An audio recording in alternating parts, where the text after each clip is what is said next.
Di sebuah rumah sakit tua yang terletak di pinggiran kota, ada seorang suster yang bekerja di malam hari. Setiap malam, ketika rumah sakit mulai sepi, dia harus melakukan patroli rutin di lorong-lorong yang gelap dan sunyi. Namun, selama beberapa minggu terakhir, dia mulai merasakan kehadiran yang aneh di sekitar lorong tersebut. Suatu malam, ketika dia sedang berjalan sendirian di lorong yang sepi, dia mendengar suara langkah kaki yang datang dari arah yang tidak jelas.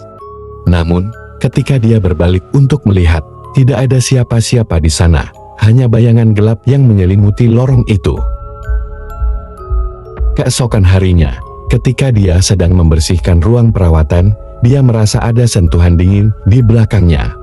Dia berpaling, tapi tidak ada siapa-siapa di sana, namun dia bisa merasakan bahwa dia tidak sendirian di ruangan tersebut. Setiap malam, dia terus merasa diawasi oleh sesuatu yang tak kasat mata.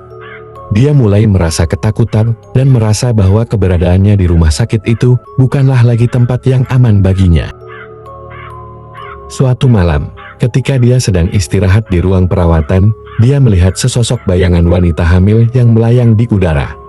Matanya memancarkan kesedihan yang mendalam. Kuntilanak hamil itu mengambang mendekati suster itu dengan gerakan lambat yang menakutkan. Suster itu terpaku ketakutan, tidak bisa bergerak atau berbicara, dia hanya bisa menatapnya. Kuntilanak itu mendekatinya dengan perlahan, matanya bersinar seperti bara api. Dia bisa merasakan hawa dingin yang menusuk tulangnya saat kuntilanak itu semakin mendekat. Dia ingin berteriak, tapi suaranya tidak keluar. Ketika kuntilanak itu hampir menyentuhnya, suster itu terbangun dari mimpi buruknya. Dia terengah-engah, berkeringat dingin, dan menyadari bahwa dia masih berada di ruang perawatan yang sunyi.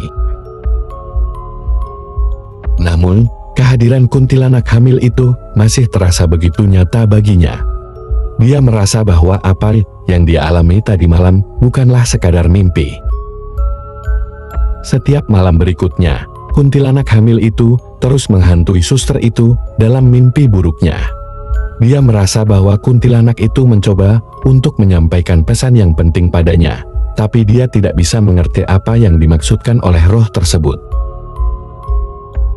Kesadarannya tentang kehadiran kuntilanak itu membuatnya semakin terganggu dan tidak bisa tidur dengan nyenyak. Dia merasa kelelahan dan ketakutan yang mendalam menghantuinya setiap hari. Teman-teman suster itu mulai menyadari perubahan drastis dalam perilakunya. Mereka melihatnya menjadi semakin tertutup dan paranoid. Namun, dia tidak pernah berbagi tentang pengalaman aneh yang dia alami di rumah sakit. Suatu malam, ketika suster itu sedang berjalan sendirian di lorong yang gelap, dia mendengar suara tangisan bayi yang samar-samar. Namun, ketika dia mencari sumber suara itu, dia tidak menemukan apapun. Suara tangisan bayi itu semakin lama semakin keras, memenuhi seluruh lorong rumah sakit.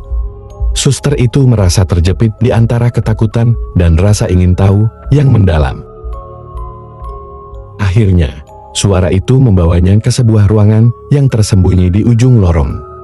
Dan di dalam ruangan itu, dia melihat kuntilanak hamil itu duduk di tengah-tengah ruangan, dengan bayi di pangkuannya yang terlihat sangat menderita. Suster itu terpaku oleh pemandangan itu, tidak bisa bergerak atau berbicara. Dia merasa hatinya berdebar kencang di dadanya, takut akan apa yang mungkin terjadi padanya. Kuntilanak itu menatapnya dengan mata yang penuh dengan kesedihan dan keputusasaan. Dia merasa bahwa kuntilanak itu mencoba untuk berkomunikasi dengannya, tapi dia tidak tahu bagaimana cara menjawabnya.